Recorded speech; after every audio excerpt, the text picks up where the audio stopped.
আসসালামু আলাইকুম। আজকে থাকবে গরুর মাংসের ভুনা। পেঁয়াজ কুচি দিলাম প্রথমে, পরিমাণ মতো লবণ, হলুদের গুঁড়া পরিমাণ মতো, মরিচের গুঁড়া পরিমাণ মতো, রাঁধুনি রেডি মিক্স 1 প্যাকেট। যেহেতু এখানে 1 কেজি মাংস আছে, 1 কেজি মাংসের জন্য 1 প্যাকেট প্রয়োজন। মশলা দারচিনি, সাদা এলাচ, লবঙ্গ, গোলমরিচ। গোলমরিচটা একটু ভেঙে দিবেন, তাহলে ভালো হবে।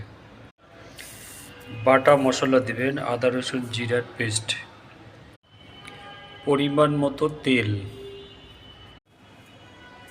তবে কখনোই প্রেসার কুকারে তেজপাতা দিবেন না, তেজপাতা দিলে ওর সিটিতে আটকে যায়, দুর্ঘটনা ঘটতে পারে। এই যে আমি বরাবর যেটা করি, হালকা কষা নিলাম, হালকা কষা নিলে যে পরিমাণ মতো পানি দেব, পানি দিয়ে সিদ্ধ দেব।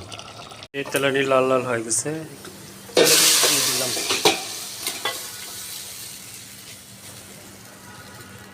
এই যে আলহামদুলিল্লাহ আমার গরুর গোশতের ঝাল ঝাল ঝোল ঝোল ভুনা।